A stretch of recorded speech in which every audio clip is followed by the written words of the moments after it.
Olá, pessoal. Então, dando continuidade aqui na parte 2 sobre o básico da programação em R, certo? A gente vai entrar aqui na parte da iteração, né? Então, o que são iterações? São rotinas executadas de maneira repetitiva, né? Dentro da programação, né? Aqui dentro do R, a gente tem duas principais formas de iterar em cima de um código, né? Então, a primeira é utilizando a função for e a segunda a função while. Então, primeiro aqui a função for, a gente pode entender da seguinte maneira. Para cada elemento deste vetor, faça isto. E aí eu coloco o que é para fazer dentro de chaves, né? Então, como um exemplo, né, a sintaxe é essa aqui, ó.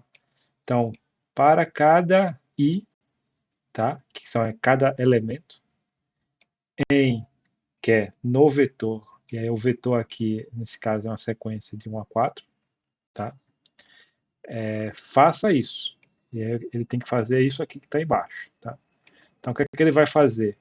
Ele vai criar um novo objeto chamado j, e ele vai dizer que j é igual a o valor do elemento, do primeiro elemento, mais 10, certo? Então, vou fazer uma soma.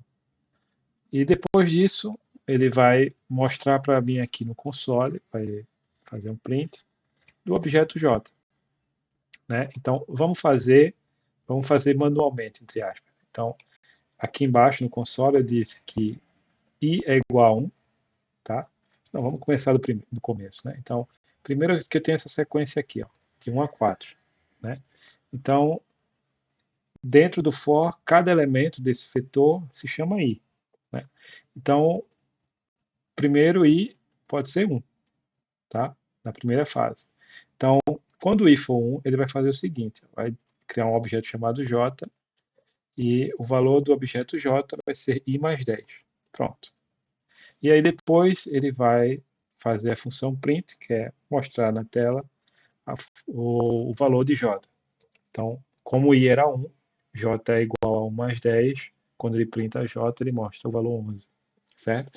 E aí depois ele vai para o segundo elemento. Qual é o segundo elemento? É 2. Então, i agora é 2. Se i é igual a 2, então j vai ser igual a i mais 10 novamente, tá? E print j.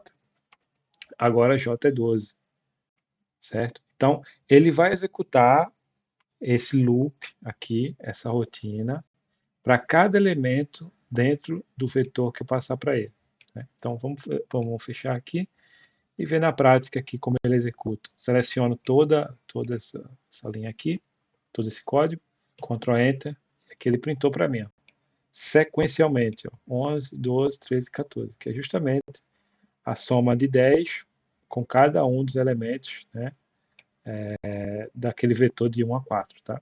Então, se eu fizesse de 1 a 100, a 20, ele ia printar ali, ó, tudo de 1 a 20, certo? Então, isso aqui é uma forma de você iterar dentro do R. Para cada elemento, então, esse izinho aqui, a gente pode chamar de qualquer coisa, tá? Pode chamar de J, pode chamar de K, pode chamar de elemento, certo? Você que diz aí. Eu costumo fazer sempre I, é um hábito.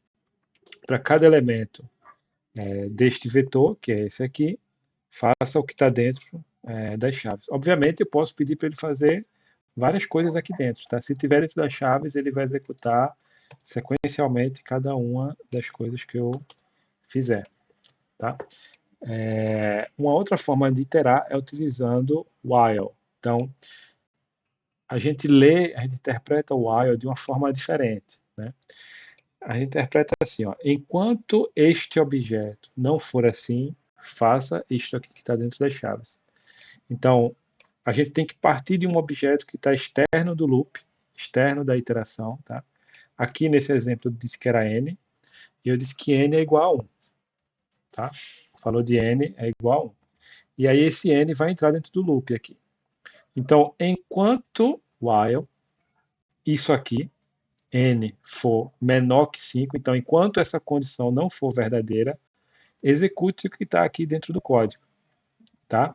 Então, perceba o que é que tem dentro aqui no código. Primeiro, me mostre o valor de n, print n, e faça isso aqui. Modifique o valor de n para o valor de n atual mais 1, tá? Então, lembra lá no começo que eu falei que quando você atribui um objeto com o mesmo nome de um objeto que já existia anteriormente, esse objeto novo vai substituir o anterior. Então, é basicamente isso aqui que acontece, tá?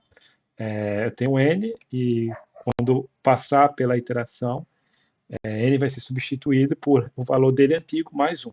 Tá? Então, vou executar aqui o código. Vou limpar aqui embaixo primeiro. Então, n igual a 1. Tá? E aí, ó, vou selecionar toda essa área e dar Enter. Então, perceba que na primeira fase, n era igual a 1. Então, ele já printa n, e vai dar um print, né? E depois ele vai fazer n, agora vai ser n mais 1. Então, se n já era 1, 1 mais 1 é igual a 2. E aí ele vai repetir. Por quê? Porque n ainda é menor que 5. N não vale 2. Então, se n é menor que 5, ele repete. Então, agora, me mostra n de novo e soma n mais 1. Então, n agora é 2, e ele vai somar aqui. E agora n vai se tornar 2 mais 1, que é 3.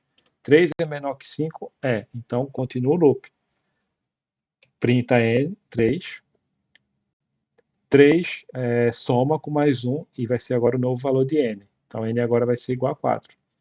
N igual a 4 ainda é menor que 5? É. Continua no loop até printar n, e agora n vai ser igual a 4 mais 1. Então, agora n vai ser igual a 5. Quando ele cair aqui, a função vai dizer assim, olha, agora é falso. N agora é igual a 5. Ele não é mais menor que 5. Então, eu vou encerrar por aqui. E foi isso que aconteceu. Tá entendendo? Se eu quisesse colocar que n pode ser menor ou igual que 5, então ele ainda ia fazer com 5. Ó. Enquanto n menor ou igual, perceba que ele fez com 5. Tá? E aí ele parou por quê? Porque 5 mais 1 é igual a 6, o novo valor de n seria 6, e essa avaliação aqui dessa expressão retornaria falso. Então o loop ia parar. Certo? Então, o for e o while, eles são métodos de iteração, formas de iterar, porém, com essa distinção aí. Né? O primeiro, ele itera em cima de vetores, e o segundo, ele itera até que um determinado objeto tenha um certo valor. Tá? Depois disso, a gente pode passar para o parte 7, que é o controle de fluxo. Então, controle de fluxo é um tipo de operação bastante comum nas linguagens de programação, tá? Que é basicamente condição, né? Quando você está avaliando determinadas condições. Então, se uma determinada condição for verdadeira, você vai executar uma determinada ação. Se essa condição for falsa, você vai executar uma outra ação ou não vai fazer nada, depende. Tá? Então, basicamente é isso que a gente interpreta como controle de fluxo. Né? E existem algumas formas de você fazer esse controle de fluxo. Né? A mais básica é utilizando a função if, tá? If, então se, do inglês, né? If. Então, a gente pode ler assim, ó, se esse objeto for assim, faça isto, que tiver entre chaves. Se não, faça isso aqui, que vai ser outra coisa. Tá? Então, vamos ver aqui na prática como é que funciona. Eu comecei aqui com um objeto, assim como o while, eu tenho que partir de algum local. Tá? Então, eu disse que x era igual a menos 4. Beleza? Então, se x é igual a menos 4, entra aqui no loop. No loop não, desculpa, nessa condição, né? X é maior que 0, x não é maior que 0. Então, ele vai fazer isso aqui. Se x for menor que 0, se x for maior que 0, ele vai fazer isso. Então, vou repetir, que não ficou claro. A gente parte de um ponto que é um objeto já criado, tá? E aí a gente vai avaliar uma condição em cima desse objeto. Então, se x for maior que 0, faça isso. Se ele não for maior que 0, faça essa outra coisa aqui.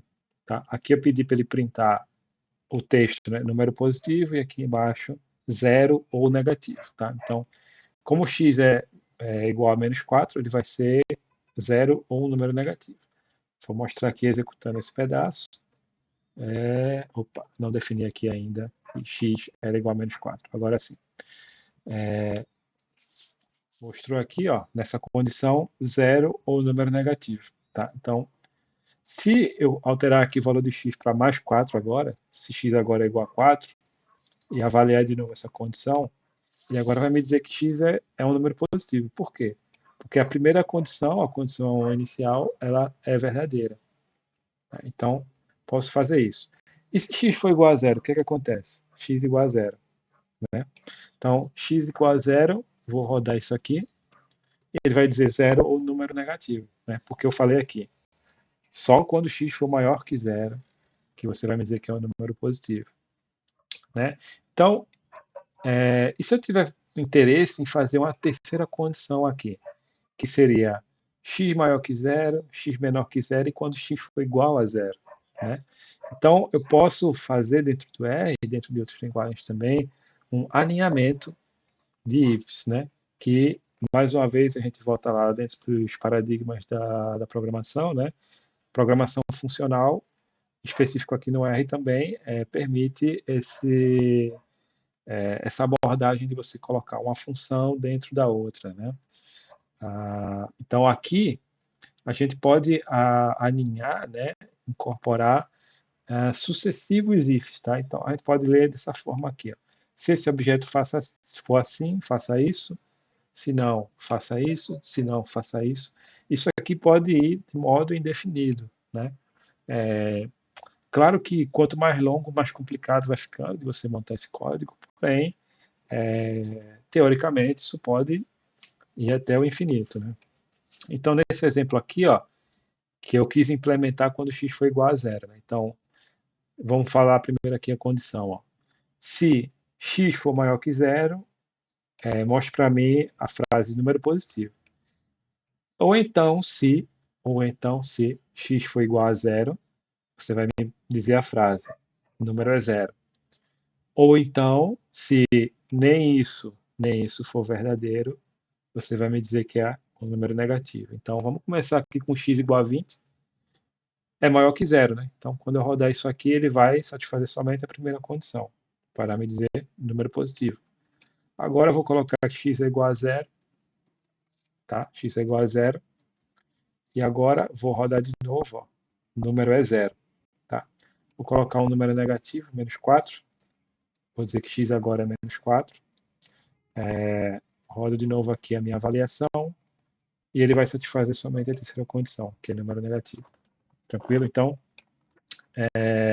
você pode colocar várias dessas condições, vários desses ifs, um dentro do outro, por conta dessa característica da programação funcional do R. Isso é bem legal, né? Só um atalho aqui que eu não sei se eu já falei, né? Vocês estão vendo que eu estou selecionando aqui e o valor lá está aparecendo no console, né? Então, isso é uma forma aqui no RStudio de a gente executar um código, né? Você manter o cursor, selecionar todo o conteúdo da linha e dar Ctrl Enter, ele vai executar aquele comando. Legal? E outra coisa também que eu não lembro se eu falei, quando eu quero fazer algum tipo de comentário dentro do código, eu inicio a linha com esse símbolo aqui, né, o hashtag, a tralha, e aí a linha fica verde e automaticamente o RStudio interpreta isso como um comentário, não como parte do código. Né? Então, por exemplo, eu posso comentar isso aqui tudo, eu uso Ctrl Shift C. Ctrl Shift C de casa, ele comenta tudo, e se eu fazer Ctrl Shift C novamente, ele descomenta. Então, isso aqui é bastante útil quando a gente não quer apagar determinada parte do código, mas também não quer que ele seja executado, né? Ou então comentários. Uma forma alternativa dentro do R de fazer avaliação condicional é utilizando a função if-else. Então, if-else, ela é uma variação do if simples, né, que só vai ter sim e não, tá? Você não tem como, tecnicamente, alinhar isso tudo. Se você alinhar, vai ficar estranho também, né? Mas, basicamente, ela funciona dessa maneira aqui, ó. If-else, aqui eu já coloco aqui eu já coloco uma condição aqui dentro. Depois eu digo, se essa condição for verdadeira, faça isso aqui. Se essa condição for falsa, faça isso aqui. Então, em uma única linha, eu tenho as três coisas, né? Meu primeiro parâmetro é a avaliação. Segundo, o que é que eu vou fazer quando for verdadeiro. E a terceira, o que eu vou fazer quando for falso. Então, quando eu executar aqui, ó, estou dizendo aqui que eu tenho esse objeto agora y, que ele vai ser igual a Californication. Então, y igual a Californication. E aí, eu faço uma expressão aqui. Esse objeto Californication, ele é do tipo character. Então, eu usei essa função aqui, ó, is.character. Quando eu faço isso aqui, vou só fazer is.character aqui embaixo. Is.character, ele vai me dizer que é true, porque de fato, né, y é um objeto do tipo character. Então, se isso aqui for true, escreva é texto. Se isso aqui não for true, escreva é número. Então, quando eu rodar essa linha aqui, if else, ele vai me retornar o que eu disse que era para retornar se fosse verdadeiro, que é texto, né? Se eu colocar aqui y é igual a 20, eu já repeti aqui embaixo, vou repetir a função, vai dizer que é número, porque isso não é mais um caractere, isso é um número, uma variável do tipo numérica, certo? Então, isso aqui é o controle de fluxo, né? A partir dessas condições, você pode controlar o fluxo para qual o seu código vai migrar, né? Vai atravessar, certo? Então, essa aqui é a parte 7, bem básica. E aí, a gente vai entrar aqui na parte 8, funções, né? Então, só para a gente recapitular, vocês perceberam que ao longo do vídeo anterior e também nesse vídeo eu já executei diversas funções, né? Então, dentro do R, uma função ela é um comando que vai executar uma determinada tarefa, certo? É basicamente isso, né? Pode ser uma função matemática, pode ser uma função criada, pode ser uma função que vai executar outro tipo de atividade, tá? Então, ela já é como se fosse um código pronto, programado para realizar uma determinada atividade, certo? Eu posso criar esse código ou já existem várias funções prontas, né? Por exemplo, durante o vídeo anterior, a gente viu isso aqui, ó. A função list, por exemplo. Então, a função list é para criar uma lista. A função matrix é para criar uma matriz. A função data frame é para criar um data frame, né? Mas aqui embaixo também, ó, dentro das iterações, a gente usou a função for. A função for é para criar uma iteração desse tipo. A função while já é esse outro tipo de rotina aqui, né?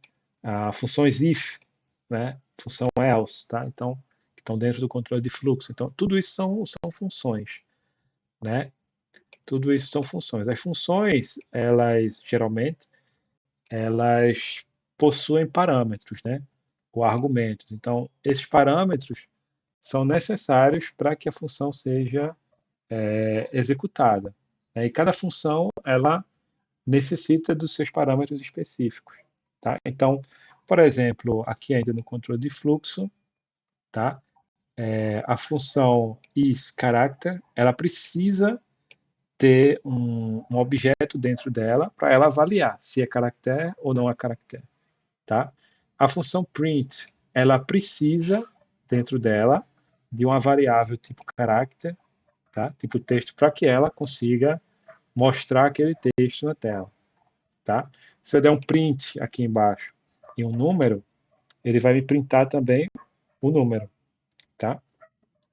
Se eu der um print true, ele também vai me printar true. Mas eu tenho que ter alguma coisa aqui para que ela me mostre, certo? Para que ela me mostre. Se tiver nada, ela vai dizer que é nada, tá ok? Vai dar um erro, né? Então, as funções elas precisam de argumentos, né? Vamos ver aqui como é que é uma função que eu criei, tá? Para ficar mais claro isso. Como é que é a sintaxe? Então, deixa eu botar aqui, ó, em pseudocódigo. Nome da função, e aí eu vou atribuir, pode ser assim ou pode ser assim, funciona igual, certo? E o que é que eu vou fazer? Eu vou chamar aqui a função chamada function, que é justamente a função para criar funções. E aqui dentro eu vou dizer o nome dos parâmetros que essa função vai necessitar, certo? Então, parâmetros. Pode ser um só ou pode ser vários. Então, pode ser parâmetro 1, parâmetro 2, tá? E etc. Vai depender do que você está programando para a função fazer. Aqui, vamos deixar só parâmetros. E aí, dentro das chaves, é que eu vou dentro das chaves é que eu vou dizer quais são as ações que essa função ela vai executar. Tudo bem? Então, aqui eu vou dizer assim, faça isto, opa, faça isto, faça, estou ruim para escrever hoje, hein? Faça aquilo e etc. Tá? Então, isso aqui em pseudocódigo é basicamente a sintaxe, como você criar uma função. Aqui eu criei uma função bem tranquila, chamada isRHCP. Então, essa função aqui, qual é o objetivo dela? É sempre bom comentar, né? Quando você escreve uma função, dizer o que ela faz. Então, função para avaliar se o nome é de um integrante. De um integrante do Red Hot Chili Peppers, tá? Já vou apagar aqui que estava errado, pronto. Então, também é interessante comentar o que é que ela aceita como parâmetro. Então, a gente tem um parâmetro ali chamado name, que é o quê? Name corresponde a um objeto do tipo character, ou uma variável. Objeto ou uma variável. Posso passar direto uma variável, mas ela tem que ser do tipo, melhor dizendo, character. Pronto, então, quando a gente cria uma função, é bastante útil você comentar aí o objetivo da função, os parâmetros que ela aceita, né? Pelo menos isso, tá? Então, aqui, como é que foi que eu criei essa função? O nome dela é isRHCP, is_RHCP, tá? Isso aqui é interessante também, que eu não comentei no vídeo anterior, mas quando você for atribuir um nome a um objeto, determinados caracteres não podem ser utilizados, né? Então, eu não posso iniciar o nome de um objeto por um número, não é recomendado. Também não posso usar esse símbolo aqui de mais ou símbolo de menos, tá? Eu posso usar underscore, posso usar ponto, tá? Mas outros símbolos não é recomendado. Então, geralmente, eu coloco o ponto ou underscore. Então, is Red Hot Chili Peppers é uma função, ela vai aceitar um parâmetro chamado name. A gente já viu que esse name ele tem que ser uma variável do tipo character. E aí o que é que ela vai fazer? Ela vai avaliar, ó, if name in RHCP nomes. Então, tudo isso a gente já criou no vídeo anterior, né? Vou colocar aqui quem é RHCP nomes, ó, que é um vetor do tipo character com o nome dos integrantes do Red Hot. Então, se o parâmetro name, o valor do parâmetro name, estiver contido dentro dos nomes dos integrantes do Red Hot, me retorne isso aqui, ó. Escreva para mim, é do Red Hot. Se não tiver dentro da lista dos nomes dos integrantes, você coloca não é do Red Hot. Então, aqui quando eu faço essa seleção e dou Ctrl Enter, ele vai mostrar aqui no meu console, no meu environment, functions. Então, ele separa aqui o environment para cada um dos tipos de objetos que eu tenho dentro. Tá? Então, na prática, dentro do R, uma função ele é um objeto. Né? Então, aqui eu tenho data, que basicamente é reservado para data frames, listas, matrizes. Quando for vetor, ele coloca aqui em values. Quando for funções, ele coloca aqui em functions. Né? Vetor. Pronto, e aí eu executei aqui para deixar a função aqui no meu environment e agora eu posso utilizá-la. Tá? Então, em qualquer parte do meu código abaixo de onde eu inseri ela no meu environment, eu posso utilizar. Então, eu posso testar aqui, ó. isRHCP Anthony, então, o nome Anthony está dentro da lista dos nomes dos integrantes, é do Red Hot, tá? Aqui eu avaliei outro, ó, is Dave Grohl, né? Dave Grohl, que é o vocalista do Foo Fighters, ele é parte do Red Hot? Não é do Red Hot, tá? Posso colocar aqui, is RHCP John, ele é do Red Hot, tá? Is RHCP, vamos colocar Freddie Mercury. Freddie Mercury, ele não é do Red Hot, beleza? Então, é assim que é a estrutura de uma função. Você pode adicionar os atributos dela aqui e criar suas próprias funções ou utilizar funções já incorporadas dentro do R, certo? Vou fechar aqui essa parte.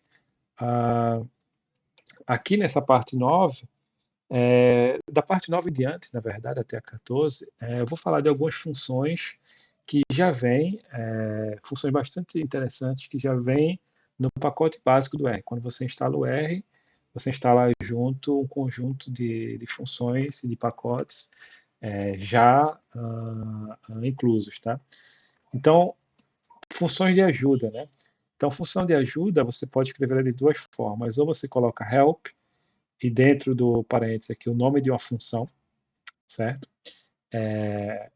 Ou então você coloca aqui, inicia a linha com o sinal de interrogação e coloca o nome da função. Então, se eu fazer isso aqui, ó, e dar Ctrl Enter, aqui no canto direito inferior, vai aparecer aqui a página de ajuda dessa função. Então, aqui eu dei o help me, e aqui ele vai me dizer que essa função, ó, ela é para calcular a média aritmética, vai me dizer como é que eu uso, quais são os argumentos, quais são os valores esperados, ou seja, qual é o resultado que essa função vai me dar, algumas referências, veja também, né? Então, algumas outras funções relacionadas, e vai me dar exemplos. Então, isso aqui é bastante legal dentro do R, porque as funções, seja do R básico, seja dos pacotes do R, elas tendem a ser extremamente bem documentadas, né? De modo que, caso você nunca executou aquela função, você consiga ler a página de ajuda dela e executar, certo? Então, tem até os exemplos aqui, se você pode rodar esses exemplos e ver o código aqui em tempo real funcionando, tá? Da mesma forma que se eu colocar help dentro do parênteses é o nome de uma função, aqui eu coloquei SD, e se eu executar ele vai me mostrar. Então essa função SD, o que é que ela faz? Ela calcula o desvio padrão de um vetor numérico. Tá? Então, aqui mais uma vez tem como a gente usa, quais são os argumentos, os detalhes e o veja mais. Tá? Interessante aqui das funções é o seguinte, uma função ela tem vários argumentos nela, né? E esses argumentos eles podem ter um estado padrão, tá? Então, por exemplo, na função SD ela tem dois parâmetros, x e o NRM. O que é x? É um vetor numérico, tá? Um vetor numérico não pode ser um fator, a gente vai entender depois o que é um fator, mas tem que ser um vetor numérico. E o segundo parâmetro, o segundo argumento é esse aqui, chamado NA.rm. Esse aqui já é do tipo lógico, tá? Então só pode ser true ou falso, verdadeiro ou falso. E aqui ele diz assim, ele faz a pergunta, né? Os valores faltantes, eles devem ser removidos? Sim ou não? True ou falso? Você pode passar um vetor que tenha NA, e esse NA, então ele não é um número, né? Então, quando você calcular o desvio padrão, se você deixar o NA.rm como falso, que é o padrão, ele já deixa aqui, ó, o padrão, ele vai considerar o NA e vai dar um erro, né? Porque NA não é número. Agora, se você colocar aqui true, verdadeiro, então ele vai olhar o vetor, vai ver que tem NA, vai remover esses NA e vai executar a função somente naquilo que é número. E aí vai lhe dar o resultado, né? Correto. Então, as funções também vêm com os parâmetros já pré-programados, né? Default. Interessante. Passando aqui, vou voltar aqui no meu environment. Funções de avaliação de variáveis. Então, a gente já viu algumas delas, né? Tem essas funções aqui genéricas, is ponto alguma coisa. Então, is ponto character, is ponto numeric, is ponto logic, né? Então, se eu coloco aqui, se eu passo um elemento Californication, se eu passo um elemento do tipo character e avalio, vai me dizer se é true ou falso. Aqui é is numeric, se eu passo um número, elemento aqui, ele vai me dizer se é numérico ou não. Nesse caso aqui é numérico. Se eu colocar aqui false, lógico, ele vai dizer que é uma variável do tipo lógico, né? Se eu passar is.character e eu colocar um número, ele vai me retornar falso, porque isso aqui não é um texto, não é um caractere, tá? Se eu colocar isNumeric flee, ele vai me dizer que isso é falso, porque isso não é um número, é um texto, né? E se eu colocar aqui is.logical, colocar um número, por exemplo, ele vai me retornar também falso, porque isso aqui não é uma variável tipo lógica, é um número, tá? Aqui em class é um outro tipo de função que a gente já viu lá. Ela mostra qual é a classe daquele vetor, daquele objeto, né? Então aqui eu passei direto um número, ele já vai me dizer aqui que é uma classe, né? É um vetor do tipo numérico. Quando é vetor, lembrando, essa função class ele omite essa atribuição dizendo que é um vetor. Ele diretamente diz qual é o tipo do vetor. Já se eu colocar aqui um objeto tipo um data frame, e eu fazer class, ele vai me dizer que é data frame, né? A função de conversão de variáveis. Então, lembra lá da programação da tipagem dinâmica, né? Que é uma das características do R. Então, graças a isso, e por ser de tipagem fraca também, a gente consegue converter variáveis de um tipo para o outro, né? Então, a gente faz isso, são algumas funções desse tipo, né? Utilizando esse s ponto alguma coisa. Então, s.character, eu vou converter uma variável que não é character para character. Pelo menos vai tentar, na real. asNumeric, ela vai tentar converter uma variável que não é numérica para numérica. E asLogical, ela vai tentar converter uma variável que não é lógica para lógica, né? Então, vamos fazer algum teste aqui, ó. Por exemplo, asCharacter número 156. Então, originalmente isso aqui é um número, ele vai converter para caractere. Então, ele converteu aqui embaixo, perceba que ele colocou entre aspas, converter em caractere. Isso aqui foi possível, porque dá para você converter esse símbolo aqui, que o R reconhece automaticamente como um número, para um texto, né? asNumeric, posso fazer assim, né? Posso passar aqui para ele um texto, mas que na verdade representa um número e converter, e ele vai converter, tá? Quando é que ele não vai converter para numérico? Se eu colocar aqui uma palavra, asNumeric, e colocar aqui Anthony, ele não vai conseguir converter porque Anthony não é reconhecido como um número, né? E aí ele vai introduzir um NA, para dizer que é NA, tá? E asLogical também, ó, asLogical, eu posso passar aqui um texto dizendo que é true, e é o que ele vai fazer, converter para true. Né? Agora, se eu colocar um texto colocando assim, ou um número, por exemplo, 2, ele vai dizer que é true, mas isso aqui é uma aberração, né? Não deveria deixar, certo? Vamos lá. Por onde eu passo? Para número 12, certo? Função de estrutura de objetos. Deixa eu fechar aqui. Na real é 11, ó. Na real é 11, que eu tinha errado. Deixa eu corrigir aqui logo. Pronto. 11. Então, aqui é a função de estrutura de objetos que a gente já viu também, né? Então, aqui, ó, por exemplo, quando eu quero mostrar que é um vetor, nesse caso aqui, RHCP Instrumentos é um vetor do tipo character, vai me dar o tamanho do vetor, que vai ter 4 elementos, vai me dizer aqui deixa eu fechar aqui, repetir. Pronto. Então, um vetor do tipo character, tamanho 4, e aqui ele vai me dar aqui uma sequência inicial aqui do que contém, né? Já aqui, info é uma lista, tá vendo? Ele já vai me dizer aqui que é uma lista e vai me dar um pouco de detalhes sobre isso, e aqui um data frame, ele também vai mostrar. Já falei sobre essa função aqui em algum tópico anterior, né?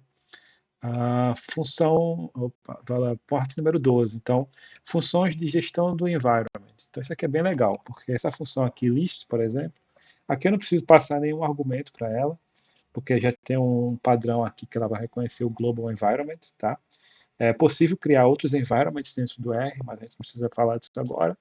Então, se eu passar list aqui como um comando, ele vai me listar todos os objetos que estão ativos no meu Global Environment. Então, tá aqui, ó. A, B, I, a minha função, tá vendo? Os meus data frame, minha matriz. Então, tudo que for presente no meu Global Environment, ele vai me retornar como caractere. Vai me retornar um vetor do tipo character. Tá? Ele não vai me retornar o objeto em si, mas o nome do objeto como um character. Eu posso também utilizar essa função ó, através de um padrão. Então, se eu quero que você me liste somente os objetos que tenham no seu nome essa sequência aqui de caracteres, no caso aqui é RHCP. Então, ele só vai me mostrar aqui, ó, independente de ser do tipo de objeto, né, da classe dele, só pelo nome do objeto ele vai me retornar aqui. Então isso aqui também é bem interessante. Eu também posso utilizar essa segunda função aqui de gestão do environment, que é para remover um objeto. Então, quando eu quero apagar um objeto do meu environment, eu não quero mais ele, eu utilizo a função rm, remove. Remove e o objeto. Então aqui remove all, você viu que ele removeu, tá? Vou remover aqui também outro aqui, deixa eu ver, ó, rm. Posso passar assim também uma sequência, ijn, ó, vê lá, removeu todos aqueles objetos, tá? Ou eu posso também remover, da mesma forma que eu listei aqui, ó, passar uma lista de caracteres com os nomes dos objetos que eu quero remover. Então, essa mesma lista aqui que eu utilizei, posso passar aqui dentro como um argumento da função rm, e ele vai me remover tudo que tinha escrito RHCP, viu? Só me deixou isso aqui. Vou remover logo esses outros aqui, ó, também, só para a gente limpar o environment. Não, vou fazer melhor. Vou mostrar no RStudio como a gente limpa o environment. Então aqui, ó, nessa parte do painel do environment tem um ícone de uma vassoura. Essa vassoura aqui ela vai limpar todos os objetos presentes no meu environment. Então perceba que agora ele deixou o environment completamente vazio, certo? Mais algumas funções, né, de gestão do environment. GetWD. WD é o Working Directory. Então, quando você inicia o R, você vai ver aqui, ó, nessa parte aqui do console, um caminho da sua máquina aí, mostrando um diretório em que o R vai reconhecer como padrão os arquivos que estão ali. Ou vai salvar os arquivos que estão ali, desculpa, os arquivos que você quer exportar do R para o computador vai salvar naquele diretório, ou então os arquivos que você quer importar ele vai reconhecer primeiro por padrão naquele diretório, certo? Então, getWD vai te mostrar justamente o caminho, tem que colocar assim, né? Vai te mostrar justamente o caminho para aquele diretório que está como padrão, certo? Como é que eu altero o diretório padrão? Utilizando a função setWD. Então vamos dizer que eu não quero mais trabalhar nessa pasta aqui chamada portfólio, nesse caminho, quero trabalhar aqui agora em downloads. Então setWD, eu coloco entre parênteses, passo como um caractere, né? O caminho que eu quero que o R agora reconheça. Então, se eu voltar aqui no getWD, ele agora vai reconhecer isso aqui, certo? Vou só setar aqui novamente, aqui, ó, setWD, passei aqui de novo para o original. Legal? No RStudio tem como você deixar isso aqui padrão. Você vem aqui em Tools, Ferramentas, Opções Globais, e aqui, ó, em General, você pode mudar aqui, ó, Default Working Directory. Então, você clica aqui em Browse, vai abrir uma janela aqui do seu dos seus documentos, né? Você vai escolher aí o diretório onde tiver. Basta clicar em aplicar e OK, e aí quando você reiniciar o RStudio, ele já vai reconhecer aquele diretório que você selecionou como diretório padrão. Legal? Então, só as últimas funções aqui, ó, de gestão do environment, list files, que ela funciona como aquela função ls, né? Só que ao invés de listar os objetos no meu environment, vai me listar os arquivos que estão no meu diretório de trabalho. Então, list files, ó, então tudo isso aqui são os objetos, ó, que estão no meu diretório de trabalho. Esse aqui, certo? Vai me mostrar aqui. Ele só não me mostra os objetos que começam com ponto. Isso aqui, por padrão, objeto o arquivo, né, cujo nome começa com ponto, você quer deixar ele oculto. Então, ele não mostra aqui, mas obviamente também tem as opções de mostrar aqui, ó, all files, eu acredito que seja assim, ele vai me mostrar também os ocultos, exatamente. Vai me mostrar aí também alguns arquivos ocultos que eu tenho nesse diretório de trabalho. Legal? Então, também posso fazer, como eu busquei o ls lá por uma determinada sequência de caracteres, e me retornar somente aqueles nomes de arquivos, né? Eu posso fazer aqui utilizando o pattern. Então, list files pattern só vai mostrar arquivos que tem PDF no nome. Então, aqui eu não tenho nenhum PDF, mas se eu colocar aqui, ó, .jpg, eu tenho uma imagem ali, ó, só vai me dar como caractere, né, um arquivo aí que tem no seu nome .jpg. Poderia também não ser a extensão, mas, por exemplo, poderia ser, ó, vou colocar aqui Spotify. Spotify. Então tem uma pasta ali chamada Spotify, ó, e ela vai me mostrar. Spotify RHCP. Legal? Então, essas aqui são funções, já vem no R de gestão de environment. Bastante interessantes, tá? Uma função também primordial do R é a de instalar pacotes, tá? Então, a gente já comentou que o R ele já vem com alguns pacotes, né? Quando você instala, pacote só para redefinir um conjunto de funções que foram desenvolvidas ali, né? Para executar determinada atividade, né? Dentro de um escopo. E aí essas funções, esses pacotes, eles geralmente estão depositados no próprio repositório do R, na CRAN, ou então em outras fontes, tá? Então, para instalar um pacote que está no próprio repositório do R, você utiliza essa função aqui, ó, install.packages. Então, eu já recomendo fazer isso aqui de vocês também, ó, install.packages, e aqui você tem que passar o nome do pacote como um caractere. Então, existe um pacote no R chamado Tidyverse e a gente quer instalar o Tidyverse. Então, install package, Tidyverse. Aqui você tem que ter conexão com a internet, certo? E aí ele vai buscar e instalar aqui o Tidyverse, né? Eu também posso instalar de outras fontes, tá? Então, por exemplo, eu quero instalar um package que ele está no GitHub.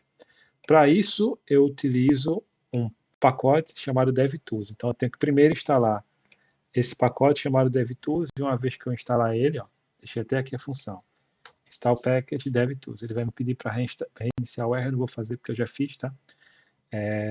Mas ele vai instalar o pacote DevTools, e dentro do DevTools ele vai me permitir utilizar essa função install GitHub, e aí eu passo como caractere aqui o repositório, né? O repositório, primeiro o nome do perfil da pessoa, e depois o nome do repositório do GitHub que está aquele pacote, né? Também essa install GitHub existe dentro de um outro pacote chamado Remotes, faz basicamente a mesma coisa, né? Então, também posso fazer dessa forma. E tem também um outro repositório, aqui geralmente para dados biológicos, que é o Bioconductor, né? Então, para acessar o repositório do Bioconductor, eu primeiro tenho que instalar isso aqui, ó, install package BioC Manager, vou cancelar porque eu já fiz. Tem que estar literalmente do mesmo jeito aqui, tá? B e o M maiúsculo. E aí, uma vez que eu tenho instalado esse pacote, eu posso usar a função dele, a função install do package BioC Manager, e posso instalar um pacote aí que está depositado dentro do Bioconductor. Por exemplo, esse aqui, Biomart, certo? Então, vou fechar aqui. Aqui eu coloquei uma lista de outros pacotes úteis, então você pode dar aqui Ctrl Enter e instalar diversos pacotes de uma vez. Ao invés de ser um por um, você passa um vetor de caracteres com o nome dos pacotes, tá? Lembrando que o nome tem que ser exatamente como está lá descrito no repositório deles, tá? E aí, tendo uma conexão com a internet, você também pode fazer. É possível também instalar um pacote localmente, caso você seja um desenvolvedor ou uma desenvolvedora, você está criando um pacote, você consegue localmente instalar ele, né? Na maioria das pessoas que não faz isso, por isso que eu não coloquei aqui, mas também tem essa possibilidade, tá? Para carregar um pacote, eu não coloquei aqui, mas eu vou colocar aqui, eu vou fazer assim, carregar um pacote para o environment. Então, carregar um pacote no environment é simples, você usa o comando library E aqui você pode colocar o nome do pacote ou como um vetor caractere, ou como se fosse um objeto aqui que o R já reconhece, tá? O pacote internamente no R, ele na realidade se torna um objeto. Então, preciso fazer esse comando, library tidyverse, para habilitar as funções desse pacote e começar a usar as funções dele, certo? Poderia fazer isso aqui para outros pacotes também. Às vezes ele dá algum aviso aqui, às vezes não, tá? Vai depender do pacote, ó, library, rstatistics, rstatics. Então, rstatics, eu posso fazer um library, ele também vai me dar aqui outros ordens, mas aí, a partir disso, eu consigo utilizar essas funções. Legal? Então, eu acho que isso aqui é o básico do R, certo? A gente viu desde a criação de objetos, né? Desde o que é um objeto, na verdade, a gente já falou desde quando instalou o R, né? De como instala, até como a gente instala um pacote, a gente passou por diversas funções básicas do R, a gente viu estrutura de dados, variáveis, seus tipos de variáveis, a gente mexeu um pouco com iteração, com controle de fluxo, né, utilizando o if-else. Acho que foi bem produtivo aqui. Vou encerrar esse vídeo, já está mais que longo, está mais de 46 minutos, então vai ficar quase 50 minutos, tá? Então, parte 1 e parte 2, eu aconselho todo mundo a assistir esses dois vídeos aí, praticar, certo? Nos próximos vídeos eu já vou falar de tópicos um pouco mais à frente, né? De como importar dados para o R, começar a fazer algum tipo de manipulação de dados, transformação de dados, gráficos, análise estatística, etc. Né? Então, o básico do R é isso aqui da linguagem. Eu espero que vocês vejam aí e até a próxima.